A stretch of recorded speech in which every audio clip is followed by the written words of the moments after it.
लेकिन जिनके लिए आपने ये सब किया, उन्होंने कभी आपको थैंक यू बोला या अप्रिशिएट हुआ ये जेस्चर?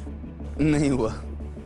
ये भी नहीं हुआ? नहीं हुआ। ये बात थोड़ी अजीब है। सलमान खान की देशभक्ति की फिल्म आ रही है, नाम है बैटल ऑफ गलवान। पर अजीब बात ये नहीं है कि ये देशभक्ति की फिल्म है, अजीब बात यह है कि ये फिल्म अक्षय कुमार से कैसे छूट गई। और कमाल की बात ये कि देशभक्ति की फिल्म अब सलमान खान कर रहे हैं। वो इंसान जिसने याकूब मेनन जैसे टेररिस्ट के लिए कहा था कि वो मासूम है, उसे छोड़ दो, जबकि कोर्ट में साबित हो चुका था कि वो एक टेररिस्ट है। अब वही भाई साहब देशभक्ति की बातें कर रहे हैं। और ऊपर से जब रिसेंट में ही पहलगाम में जो इतना बड़ा टेररिस्ट अटैक हुआ था, जब भी भाईजान बिल्कुल साइलेंट मोड में थे। इवन जब इंडियन आर्मी ने ऑपरेशन सिंदूर से बदला लिया, तब भी साइलेंट मोड ऑन ही था। हालांकि सलमान खान को पता है कि इंडियंस के माथे पर क्या लिखा है। ये तो फिल्म देखने जरूर जाएंगे, बट पाकिस्तानी फैंस नाराज नहीं होने चाहिए। मगर सवाल ये उठता है कि क्या सलमान खान देशभक्ति पर फिल्म बना सकते हैं? और अगर बना भी सकते हैं तो फिर विवेक ओबरॉय को बॉलीवुड ने क्यों भुला दिया? सलमान खान ने अरिजीत सिंह का करियर खाने की कोशिश करी, अरिजीत सिंह ने ओपनली माफी मांग ली तो थोड़ा बच गया। गाने तो फिर भी डिलीट करवा दिए थे फिल्म से, लेकिन उधर तो भाई ने विवेक ओबरॉय का पूरा करियर ही खा लिया। I was winning a lot of awards in my career and suddenly it evaporated because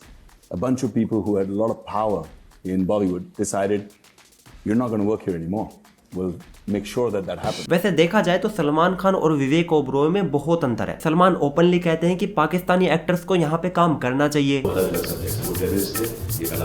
Vivek Oberoi और उनके फादर कहते हैं कि पाकिस्तानियों को भारत में काम बिल्कुल नहीं मिलना चाहिए। मैं नहीं चाहता कि कोई भी सिंगर, एक्टर या कोई भी पाकिस्तानी, इवन क्रिकेट मैच यहाँ हो, लोग बोलेंगे कि ये क्या बात कर रहा है, ये क्रिकेट और ये कलाकार लोग अलग होते, कोई अलग नहीं है। सलमान खान कहते हैं कि अगर इंडिया में बम ब्लास्ट होता है तो हम पाकिस्तानियों को ब्लेम कर देते हैं, पाकिस्तान तो इंडिया को नहीं करता। पाकिस्तान में खुद इतना हो रहा है, बेनजीर भुट्टो, परवेज मुशर्रफ के ऊपर कितने सारे अटैक्स हुए, मैरियट ब्लास्ट कर दिए गए, तो this is not even in control of Pakistan. मैं वहाँ की न्यूज़पेपर तो पढ़ता नहीं, लेकिन जब वहाँ पे ऐसी कोई घटना होती है तो क्या वो लोग बोलते हैं कि हिंदुस्तानियों ने किया? फिर जब इंडिया ऑपरेशन सिंदूर करके पाकिस्तान को जवाब देता है तो भाईजान बिल्कुल चुप। विवेक ओबरॉय ऑपरेशन सिंदूर की तारीफ करते हुए कहते हैं बहुत बढ़िया। हाँ, पर इन दोनों एक्टर्स में कई सारी चीजें सिमिलर भी हैं, और वो ये कि ये दोनों एक ही लड़की से प्यार करते थे। You know, I mean, I'm very fortunate.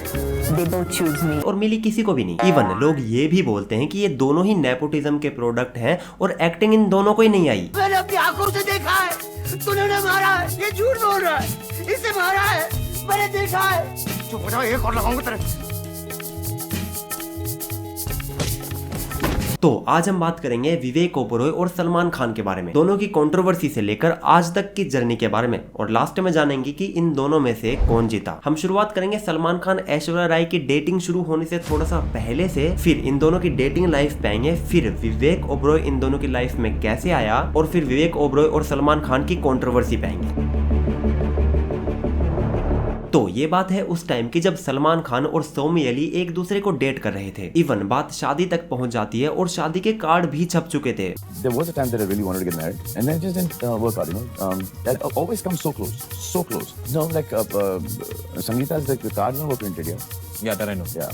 But शादी नहीं हुई क्योंकि सौमी अली ने सलमान खान को किसी और के साथ पकड़ लिया था। And then it didn't happen. Why did she catch you? This what? Did she catch you? Did you catch me where? Obviously somewhere. No. Yeah, kind of. See?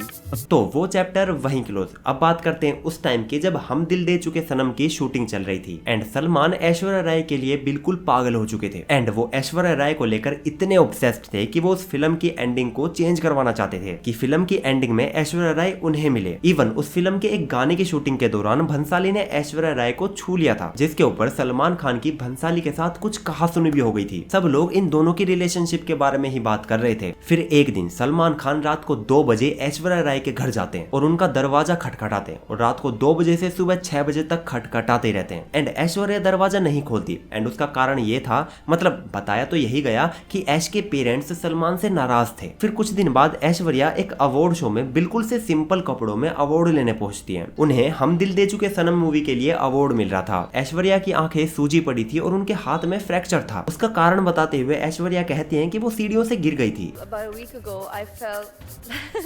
I slipped and fell down the staircase right outside my house. लेकिन सबको पता था कि सलमान ने ऐश्वर्या के साथ फिर से वही कर दिया जो वो अक्सर अपनी गर्लफ्रेंड्स के साथ करते रहते थे। जो थे ना हमारे x, I was very constricted, मतलब वो जो कपड़े ये नहीं पहनना, इतना शॉर्ट नहीं होना चाहिए, so I was a little shy then. अभी मैं वैसी नहीं हूँ, अभी पूरी गुंडी की गुंडी हूँ, मतलब I am like not afraid anymore, I was very reserved. सबसे ज्यादा, कुत्ते से भी ज्यादा अगर किसी को अब्यूज किया गया है तो वो है Somy Ali by Salman Khan. Point, Salman was so physically abusive that Najma, her name is Najma, she banged on the door. She must have been 45 years old at that point. She banged at the door.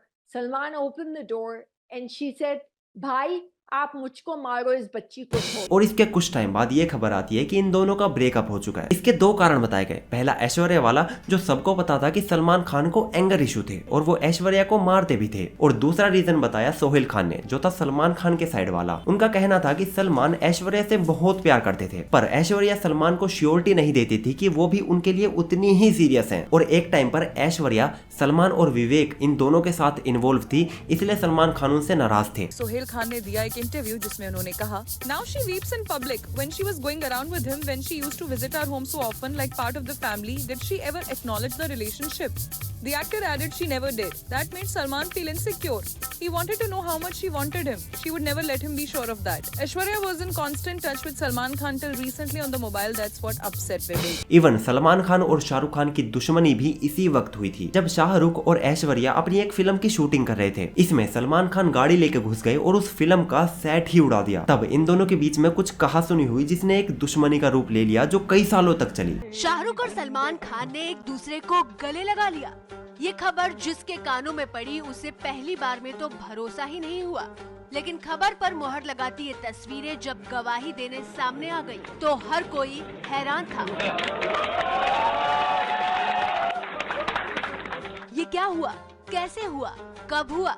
Bollywood के दो दुश्मनों के दोस्त बनने की इन तस्वीरों का हर कोई अपने तरीके से विश्लेषण करने में जुटा था। वो तो शाहरुख खान की किस्मत अच्छी थी कि वो उस टाइम तक किंग ऑफ बॉलीवुड बन चुके थे और इंडस्ट्री में अच्छी तरह से पांव जमा लिए थे, वरना अगर स्ट्रगलिंग फेस में होते तो भाई से पंगा लेने के चक्कर में करियर शुरू होने से पहले ही खत्म हो जाता। अब जैसे ही मामला ठंडा होता है तो यहाँ पर एंट्री होती है विवेक ओबरॉय की। ऐश्वर्या का दिल टूटा हुआ था एंड इन दोनों में एक अच्छी दोस्ती हो जाती है और ये दोनों हर जगह एक ही साथ दिखाई देते हैं। अब ऐश्वर्या को विवेक के साथ देखकर सलमान खान पागल हो जाते हैं और वो विवेक ओबरॉय को धमकाना शुरू कर देते हैं, जिसके बाद विवेक ओबरॉय ने वो प्रेस कॉन्फ्रेंस करी थी। बार बार उनका फोन आया, 41 बार in one night, 41 times he has called me in one night and I'm not even a beautiful woman. इस प्रेस कॉन्फ्रेंस के बाद विवेक का करियर खत्म हो चुका था। दूसरी तरफ ऐश्वर्या ने भी विवेक को छोड़ दिया था। मतलब जिस आदमी का करियर रॉकेट की तरफ बढ़ रहा था, साथिया, कंपनी, शूट आउट जैसी फिल्म सुपरहिट हो रही थी, बड़े बड़े प्रोडक्शन हाउस जिसको साइन करने में लगे हुए थे, उसका करियर ही खत्म हो जाता है। उस प्रेस कॉन्फ्रेंस के बाद उसे फिल्में मिलना बंद हो जाती है। जिस फिल्म के लिए उसे साइन कर लिया गया था उसे उनसे निकाल दिया जाता है और जिस लड़की के लिए उन्होंने ये सब किया था वो भी उन्हें छोड़कर चल जाती है। मतलब कुल मिला के बंदा जीरो पे आ चुका था। लेकिन जिनके लिए आपने ये सब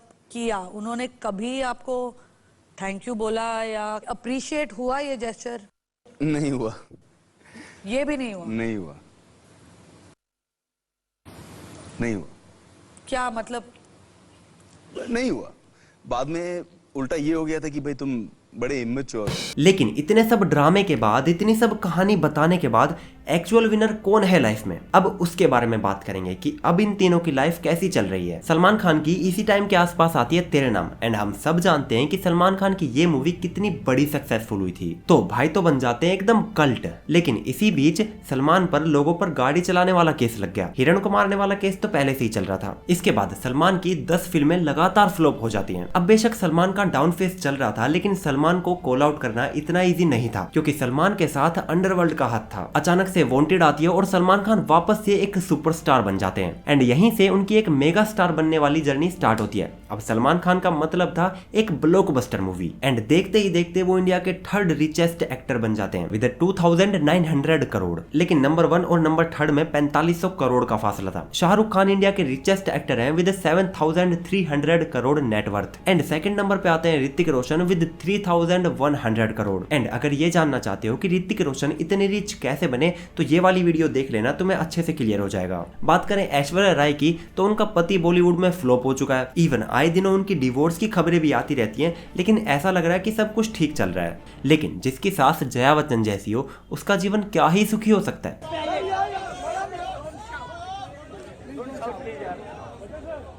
सर आइए sir, big B. Shrimati Jaya Amitabh Bachchan ji. Sir सिर्फ जया बच्चन बोलते तो काफी हो जाता। सर मैं जया अमिताभ बच्चन ये बोलना चाहती हूँ।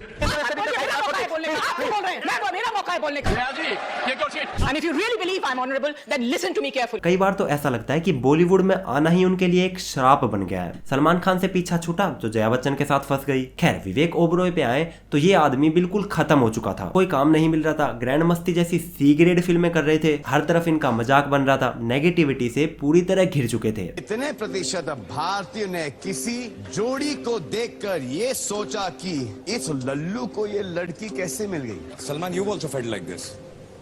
I remember you telling me when जब आपका वो जब आपका ब्रेकअप हुआ था और जब आपको पता चला कि you know your ex girlfriend is with seeing somebody, तो your reaction was also कि यार इसके साथ क्या था? वही जिसने कितने 45-32 कितने फोन किए थे? मां किसके पीछे? विवेक ओबरॉय।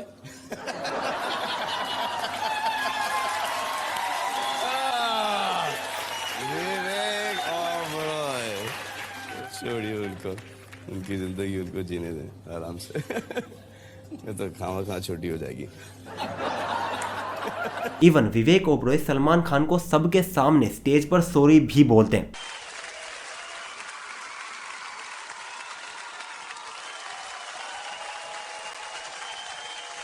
लेकिन सलमान उस सॉरी को भी कॉल ऑफ कर देते हैं और इस सॉरी के बाद विवेक ओबरॉय का और भी ज्यादा मजाक उड़ता है और सलमान खान पे सिग्मा रील्स बनते हैं। अब इसको कई साल बीत जाते हैं, लोग इसके बारे में बोलना बात करना सब बंद कर देते हैं। लेकिन अचानक से एक बात सोशल मीडिया पर आर्टिकल्स में फैलने लगती है कि विवेक ओबरॉय ने 1200 करोड़ की कंपनी खड़ी कर दी। मानना पड़ेगा भाई, ऐसी नेगेटिविटी से निकलकर इस तरह का मुकाम हासिल करना हर किसी के बस की बात नहीं होती। इवन जिस हिसाब से विवेक की कंपनी चल रही है ना, उसकी नेटवर्थ कुछ ही सालों में सलमान खान से आगे निकल जाएगी। आज विवेक ओबरॉय सक्सेसफुल हैं, उनके पास इज्जत है, पैसा है और सबसे बड़ी बात उनके पास पत्नी है। तो जिस आदमी को बर्बाद करने के लिए पूरा यूनिवर्स इकट्ठा हो चुका था, उसने खुद को वापस बनाया। उसने इंडस्ट्री की साजिशों के बावजूद हार नहीं मानी। इसे ही तो कहते हैं सच्ची जीत, और किसे कहते हैं। वीडियो थोड़ी भी अच्छी लगी हो तो लाइक करना। मिलते हैं अगली वीडियो में।